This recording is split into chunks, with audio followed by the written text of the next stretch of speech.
my friends, welcome back to another video and to the final video of 2023. It's been a super crazy year, and after a super crazy month with Vlogmas, I thought that it would be really fun to end the year by just kind of looking back on what the ponies and I got up to this year. Not like a recap, but more just like reflections on the year. As I'm filming this, it's Friday, December 22nd, and I'm going out to the barn to see the ponies. This will be my last time seeing them before the holidays, because early tomorrow morning, like super early, 5 a.m., I'm heading home to New Brunswick to spend the next 2 weeks with my family. And I also want to take just a little section of this video to look ahead to 2024. So once we get to the barn, we will debrief with each horse, and so I hope that you enjoy. So I am pleased to say that I am actually here with a tiny bit, just a tiny bit of daylight to spare. Nearly just slipped and fell on my butt. So yesterday was winter solstice, which is the shortest day of the year. And from here on out, the days are just going to get longer and longer and longer. So that thought is going to keep me going through the holidays.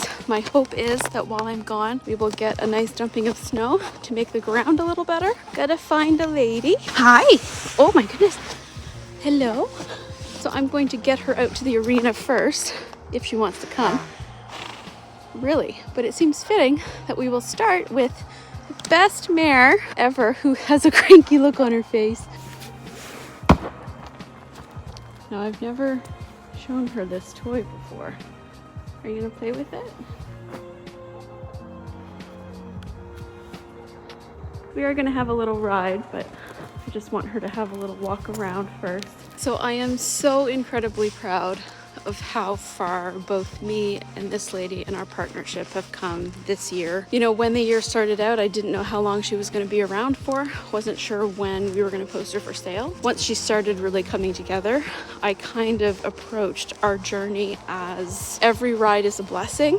And that's definitely how I've been thinking of it since she's been for sale. And you can see, like, she could go anywhere. I'm just walking around the outside of the arena and she's choosing to follow me. I think you definitely see me as mommy, don't you? So with both her and Merlin, I'm not going to go into too much detail about like their progress under saddle and things like that, because I've talked about that a lot, but I kind of wanted to use this opportunity just to reflect on some of the things that I'm most proud of. So one highlight is definitely the improvements in her jumping. From earlier this year to our most recent jump, the difference is astronomical, and it's basically just been a matter of slow, patient, steady work over a long period of time, and the results have been so incredibly rewarding. And then another highlight is definitely how confident she became in her hacking. We went from the beginning of the year having a lack of confidence to finishing off the year by going on her first trail ride and being really able to go for a gallop and have control and confidence, and even popping over some little cross-country type logs. But for me, honestly, the biggest highlight, I'm gonna walk down here, the biggest highlight has just been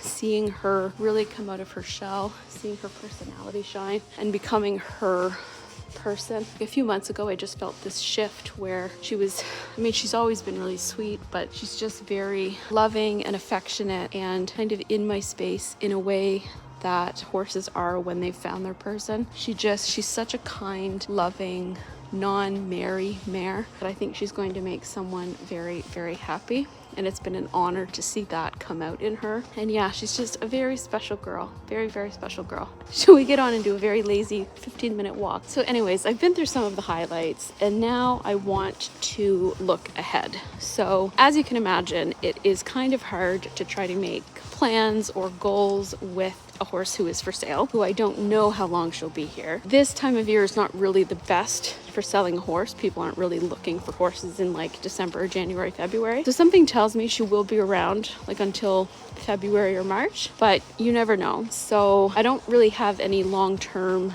goals aside from continuing to develop her. I've got some ideas for things that I want to work on to help improve her jumping. So just some little exercises. I learned from the Christmas pole work video that I did during Vlogmas that pole work and like raised poles are really good to make her think and slow her down, which is one of the main issues that we have when jumping, is she can get a little excited, like a lot of thoroughbreds, and rush the fences. So I definitely foresee a lot of cavalettes and raised poles in our future. There's a couple of other ideas of things that I want to try with her definitely keep on with the hacking, but basically we're just going to keep on keeping on. I don't have any big long-term plans because I just can't. So basically, long, blabby, rambly story short, I'm going to do some fun things, continue to progress her, and just enjoy the time that we have left together.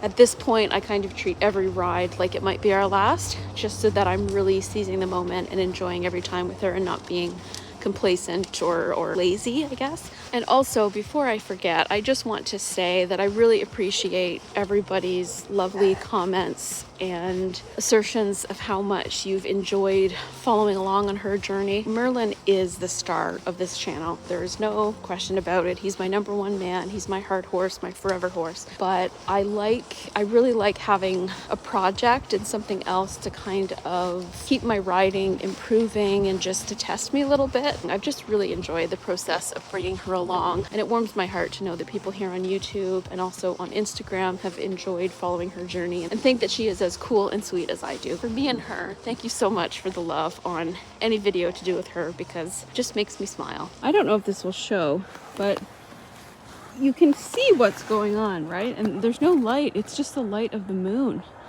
The moon is so incredibly bright out that I don't even need my flashlight to go get Merlin. So I've got Mr. Merlin out for a last little leg stretch before I go home, and he's not looking like he wants to stretch those legs because he's not budging. Are you gonna play with the ball? Oh, I think we might play with the ball, guys. Oh, clumsy boy.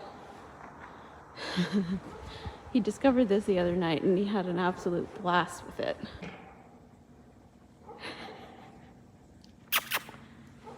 Hi, you. What? There's like an overgrown golden retriever. So this year, a lot of wonderful things happened with Merlin, and like I said with Eve, I'm not going to go into too much detail about like specifics on riding, but one thing I will say with him is that there were some surprises in that he was very different as a 4-year-old than he was as a 3-year-old. So as a 3-year-old, he was very, yes, mommy, I'll do whatever you want. I'm so sweet. I'm so cute. I'm so calm. You know, I was able to ride him tackless 3 months after starting him under saddle. As a 4-year-old, he discovered that he had filled out a lot and gained some power, and he became a lot more spunky. I know it doesn't look like it, and I just felt like I was riding a completely different horse because it's been a long time since I've ridden a warm blood. Thank you. Since I've ridden a warm blood with that much power. So thank you so much. So anyways, that was definitely something to adjust to, and not in a bad way. He feels incredible. Like the changes in his stride and in his way of going, the development of his trot, like in the last 6 months, has just been absolutely incredible. But that was definitely something I wasn't really expecting. I knew he was going to change and fill out as he got older, but people had told me like as a 4- and 5-year-old, he's going to feel like a different horse than as the like eager to please 3-year-old. They kind of start to realize and feel their own power, and that was definitely the case with him. That being said, he is still just as goofy and silly and like dog-like as ever. And basically coming into 2023, I just wanted to continue to build on what I had started when I started him under saddle in 2022 as a 3-year-old. I wanted to continue building on his confidence, maybe start some little jumping, develop him under saddle to the point where he was maybe going training level, and that's what he's doing now. And yeah, just continue to build on that solid foundation that I started in 2022. And I feel like we've done that. I wanted to get off property a couple times, and we did. We got off property twice. Once my friend came to pick us up and we did some schooling at her place, and that was his first time schooling off property. We even did a couple of jumps. And then the same friend and I took both of our big boys. You went on a trail ride with your cousin Nyhoff, didn't you? Yes. You're gonna hit me in the head? Careful, you monkey. Ow. You're silly.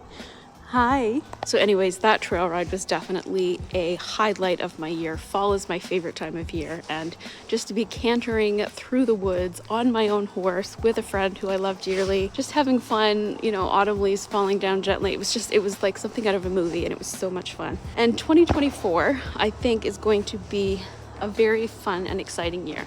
because he will be turning 5, which is a year where I feel like you can really start to ask a little bit more of them. I did start jumping him under saddle this year, but I started jumping him in June and he still only jumped maybe 6 or 7 times. He's done gymnastic, he's done some little fun fillers. Height-wise, he's jumped about 2'3". So my goal for next year would be by the end of the year to have him jumping courses of like 2'6", maybe to do something a little higher, 2'9" in a gymnastic. But I'm not going to put too much pressure because of the surgery that he had as a 2-year-old. I want to make sure that I'm safeguarding his joints and not rushing him too much. And as I've come to discover along the way, the slower path is often the best one and results in a horse who will have less training gaps and I can't take you seriously. Results in a horse who will have less gaps in their training and a longer career. Yes, we'll continue to build on that with some jumping. I'm really gonna get him off property, so hopefully gonna take him off property to some jumping lessons. We're gonna go for some more trail rides. I don't know about showing. If I have the opportunity to take him to like a dressage training show or something like that, I might. I have a tentative goal. There's a local eventing venue who does a couple of schooling events every year, and they have one in September. Tentatively, I would like to take him to that schooling event in September, but there is a lot of prep that will have to go into that. I want to get him cross-country schooling. That is definitely a goal, just to kind of slowly expose him to the different aspects of eventing, to hopefully start showing him in 2025 as a 6-year-old. I guess 2024 will be about building some lots of positive, small off-property experiences, maybe to get him to some shows, who knows. We will see what the year brings. It's just going to be about starting to do some fun stuff and focusing on him more, because as he's been, a baby for ages, I've often prioritized the training of other horses. So like Eve will be my priority. Eve will be my priority, or has been my priority in times where, I'll ride her first. And if I don't get to Merlin, it's not a huge deal because he's a baby and doesn't need to be ridden 5 times a week.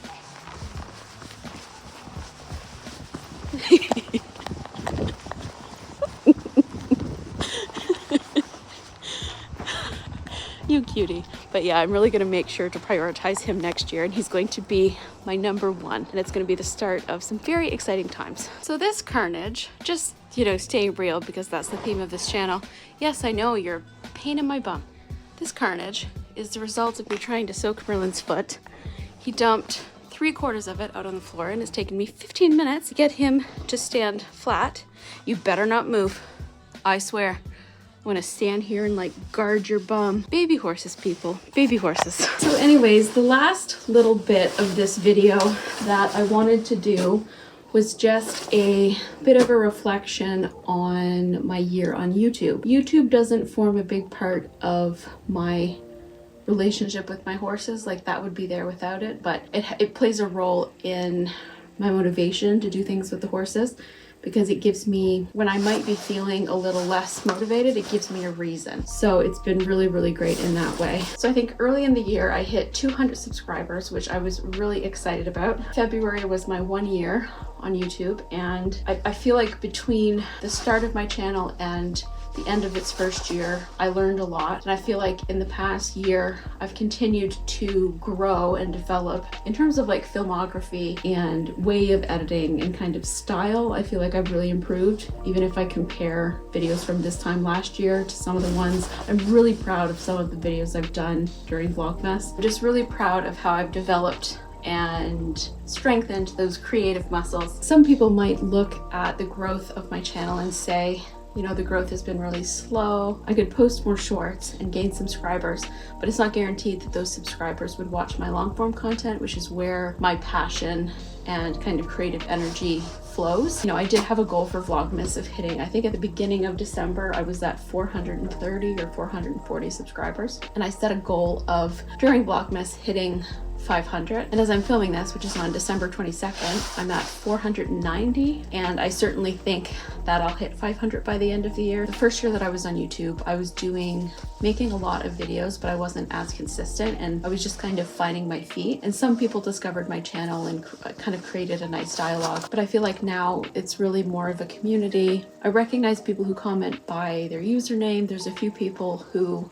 I chat with regularly on Instagram who I'm coming to adore. I've kind of had a crazy year on Instagram and TikTok, Back in like May, I had a video go semi-viral on Instagram and it gained me like 300 or 400 followers, which was insane. So I finally hit 1,000 followers on Instagram, which was exciting. And then in October, Merlin had a video of him being a wuss about the rain go viral on both Instagram and TikTok. I think they're both at like 1.5 million views on each platform. And that gained him a little bit of notoriety. And I'm now at like 3,250 followers on Instagram, and I just hit 9,000 on TikTok, which is wild. So if you just follow me on YouTube and want to see more day-to-day stuff, follow me on Instagram, because whenever I come to the barn I tend to post on stories, and I'll often post little sneak peeks of things that I get up to filming for YouTube on there. And if you want all things funny and bloopers, follow us on TikTok, because that is where that lives. For me, each platform has its own purpose, and they all kind of play a role in me documenting my journey with him. Yeah, basically that huge ramble was just to say I'm really happy with the growth that I've had on YouTube this year, both in terms of numbers, like I'm super happy to what I assume we'll have 500 by the end of the year, and also just the growth that I've personally made in terms of the quality of the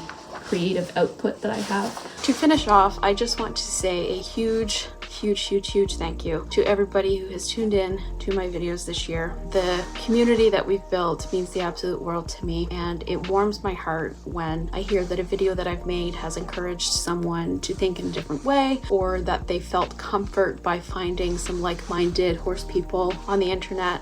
And the growth, both creatively and also in numbers, that I've had on my channels this year, Instagram, TikTok, and YouTube, has just been absolutely wild. Looking ahead to 2024, I have some really cool ideas for things that I want to do. Natalie and I are going to get up to some more exciting adventures. We've got a couple of things planned for over the winter that we want to go try out. We have another trip to Kentucky planned in October of 2024, which I'm really excited about. We're going to go the same weekend as the Retired Racehorse Project so that we can check some of that out and see some of the things at the Kentucky Horse Park that we didn't get to see when we went to the Land Rover Kentucky 3-day event this past April. We might do a trip to the Royal. I've got, hopefully, a trip to Scotland coming up with my mom and my sister that I'll film like some clips and put together a little video like I did in Calgary. Lots of exciting, hopefully exciting adventures with this guy. Continue trekking along with Eve, and maybe when she sells there will be another project pony.